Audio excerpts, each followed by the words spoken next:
حضرت آدم سے لے کر جناب عیسیٰ تک آپ سارے انبیاء کو پڑھ لیں، وہ سارے یہی کہتے رہے کہ اللہ کے رسول آنے والے ہیں، اللہ کے رسول آنے والے ہیں، وہ آنے والے ہیں۔ بس فرق اتنا ہے، وہ کہا کرتے تھے آنے والے ہیں اور ہم کہہ رہے ہیں کہ آ گئے ہیں۔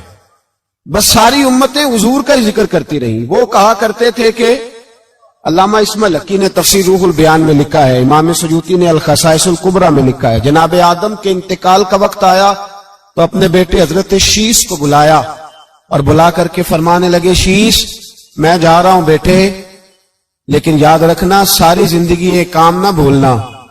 تو حضرت آدم کے صاحبزادے حضرت شیش عرض کرنے لگے، ابا جی وہ کون سا؟ کہنے لگے ہر وقت ہر روز اللہ کے آخری نبی پر درود و سلام پڑھتے رہنا۔ انہوں نے کہا کہ والد گرامی وہ کون ہے؟ تو حضرت آدم کہنے لگے، جب اللہ کریم نے میرے اندر روح پھونکی تھی تو میں نے جنت کے درختوں اور پتوں پر لکھا دیکھا تھا لا الہ الا اللہ محمد رسول اللہ صلی اللہ علیہ وسلم۔ ہر پیغمبر نے، ہر رسول نے، آپ دیکھیے نا حضرت ابراہیم نے کعبہ بنایا۔ اصل بات یہ ہے کہ ہم حضور کے امتی ہیں، ہم اس طرح قدر نہیں کر پاتے جس طرح وہ لوگ آرزویں کرتے تھے۔ حضرت ابراہیم نے کعبہ بنایا، اللہ کا گھر، اللہ کا گھر۔ یہاں جو آدمی اپنے سگے بیٹے کو بھی گھر بنا کے دیتا ہے، وہ بھی اپنی بہو کو کہتا ہے میں نے بنا کے دیا، حالانکہ اپنے بیٹے کو دیا ہے۔ وہ بھی پوتوں کو کبھی کبھی بلا کے کہتا ہے تمہارے باپ نے کیا کمایا، میں نے دیا ہے۔ لوگ عادی ہیں، لیکن میرے عزیز حضرت ابراہیم نے اللہ کا گھر بنایا، اور جب بنا رہے تھے تو انداز یہ تھا کہ حضرت اسماعیل پتھر اٹھا کے لاتے تھے اور جناب ابراہیم خانہ کعبہ کی دیواریں بلند فرماتے تھے۔ اس عالم میں جب بنا چکے تو عرض کرنے لگے یا اللہ کعبہ میں نے بنا دیا ہے، اسے آباد کرنے والا رسول بھی عطا فرما دے۔ ربنا وابعث فیہم رسولا، یا اللہ وہ رسول ہمیں عطا فرما جو بڑی شانوں والا ہے۔ سارے انبیاء حضرت سیدنا عیسیٰ علیہ السلام کچھ امتی کہنے لگے عیسیٰ مردے زندہ کر دیتے ہو،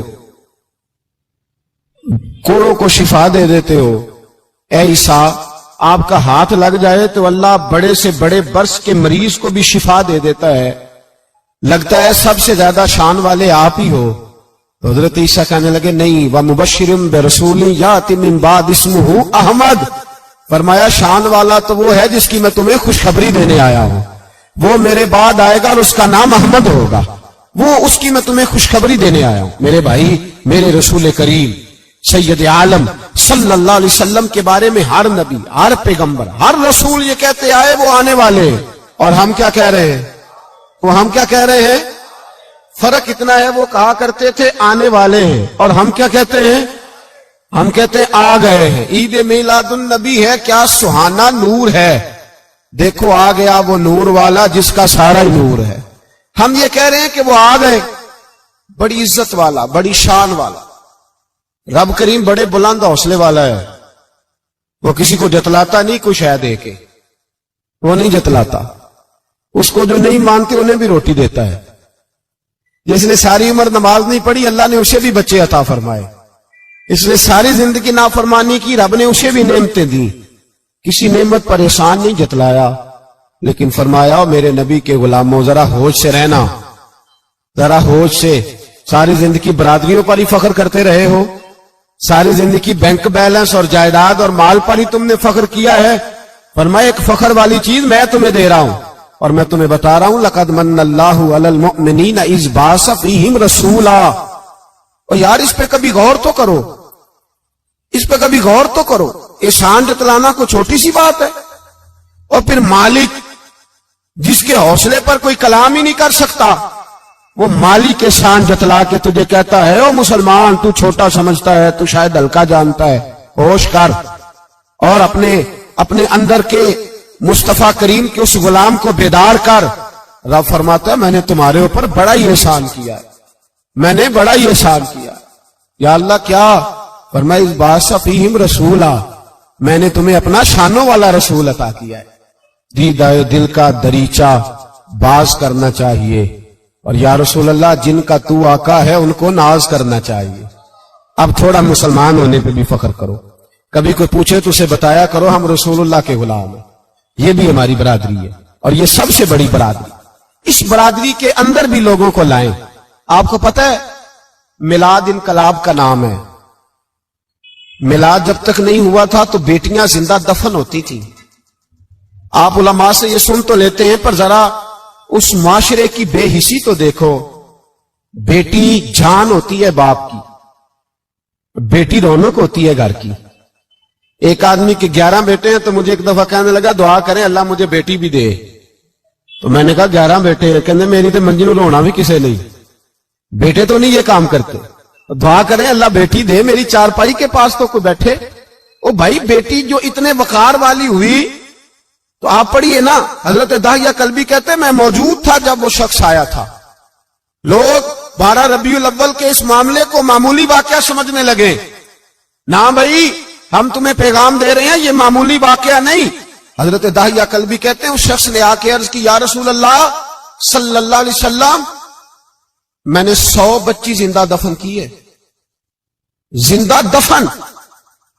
اور کہتے ہیں میری اپنی بیٹی, میں سفر پہ تھا تجارت پہ تو میرے پیچھے سے میرے گھر میں بیٹی ہو گئی.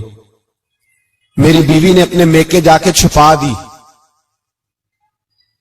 تو میں واپس آیا تو اس نے کہا بچہ ہوا تھا فوت ہو گیا, میں نے دفن کر دیا. جب بچی 4-5 سال کی ہوئی تو مجھے پتا چلا میری بیٹی ہے. کہتے میں اسے لایا اور میں نے اسے کہا میں تیرا باپ ہوں, تجھے تحفہ لے کے دوں گا, کھانا کھلاؤں گا. کہتے ہیں وہ میرے بالوں سے کبھی لپٹتی, کبھی میرے سینے پہ ہاتھ رکھتی, کبھی میرا ماتھا چومتی. پر میں اسے لے گیا اور لے جا کر میں نے گڑھا کھودا اور اس گڑھے میں اس بچی کو جب رکھا, اس نے باہر آنا چاہا تو میں نے اس کے سر پہ ضرب لگائی. جب چوٹ لگائی تو وہ دوبارہ گڑھے میں گری.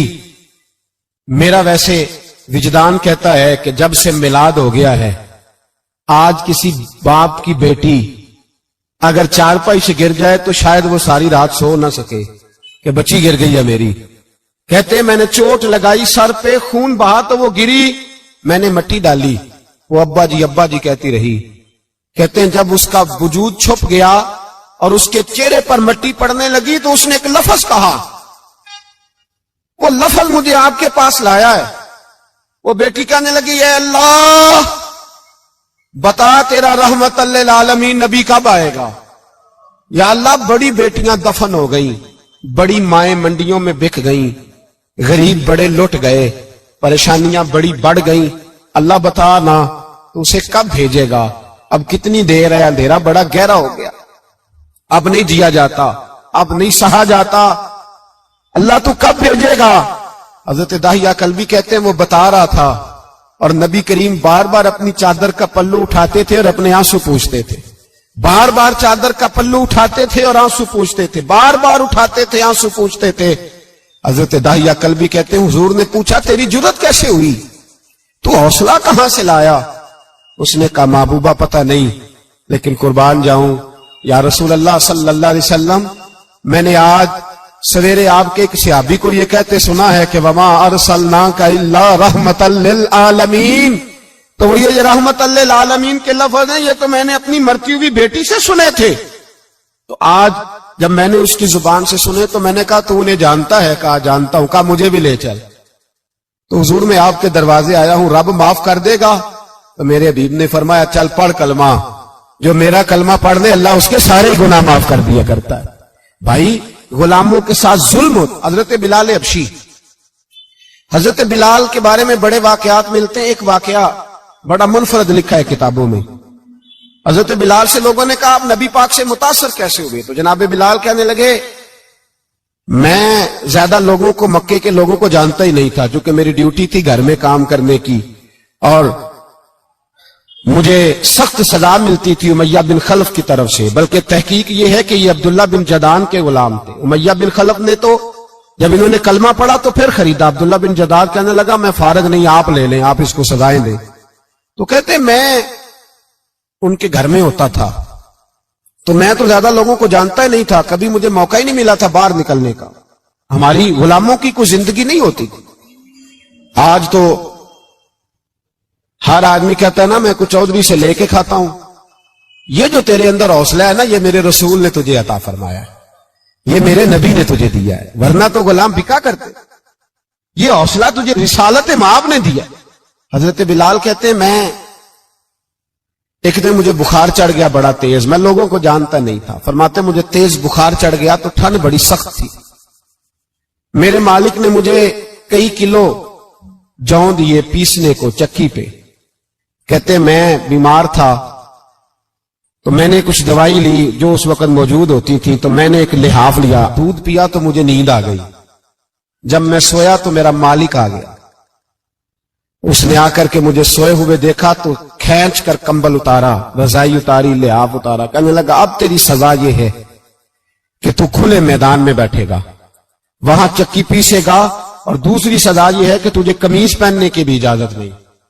حضرت بلال کہتے ہیں تیز بخار، ٹھنڈ کا عالم، اور جب میں چکی پیس رہا تھا تو رو رہا تھا، اور میں پوچھ رہا تھا خدایا ہمارے نصیب، اللہ ہمارے مقدر ہے، جرم ضعیفی کی سزا مرگ مفاجات۔ سیدنا بلال حبشی رضی اللہ تعالیٰ عنہ فرماتے ہیں میرے دروازے کے قریب سے رسول پاک گزرے اور مجھے ہائے ہائے کرتے دیکھا تو دستک دی، میں نے کہا کون ہے؟ دروازہ کھلے آ جاؤ۔ محبوب اندر آئے تو پوچھنے لگے کیوں رو رہے ہو؟ میں نے کہا جاؤ اپنا کام کرو، یہاں دکھ سارے پوچھتے ہیں مداوا کوئی نہیں کرتا، یہاں تقریریں سارے کرتے ہیں، حقوق غریباں پر بات سارے کرتے ہیں، مداوا کوئی نہیں کرتا، جاؤ اپنا کام کرو۔ کہتے ہیں میں نے سخت جملے کہے معاذ اللہ، حضور چلے گئے، اور جب حضور جا رہے تھے تو میں کہہ رہا تھا بس جا رہے ہو نا، میں نے پہلے ہی کہا تھا جاؤ۔ کہتے ہیں قربان جاؤں، تھوڑی دیر گزری تو اللہ کے رسول کے ہاتھ میں گرم دودھ کا پیالہ تھا، کھجوریں تھی، حضور تشریف لائے اور کریم رسول نے مجھے کھجوریں دی، دودھ پلایا اور کہا چل جا کمبل میں بیٹھ جا۔ تو میں نے کہا چکی کون پیسے گا؟ وہ تو بڑا مارے گا۔ کہتے ہیں لوگو اس نبی کا میلاد اور معراج بھول نہ جانا، اس رسول پاک کی محبتوں میں کمی نہ آنے دینا، اس محبوب کا نعرہ ساری دنیا میں لگا دینا۔ فرماتے ہیں میرے حبیب کے میں قربان جاؤں، مصطفیٰ کریم نے فرمایا تو بیٹھ رضائی میں اور آج تیرے حصے کی چکی میں پیسوں گا۔ کہتے ہیں ساری رات حضور چکی پیستے رہے، ساری رات۔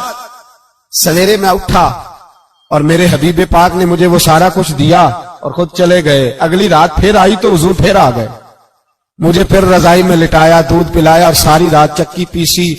کہتے ہیں بس تیسرے دن حضور چکی پیس کے جانے لگے تو میں نے قدم تھام لیے، میں نے کہا حبیبہ دنیا ساری جھوٹ بولتی ہے، زمانہ سارا غلط کہتا ہے، جو غلاموں کے حصے کا کام کرے وہ اللہ کا سچا رسول ہوا کرتا ہے۔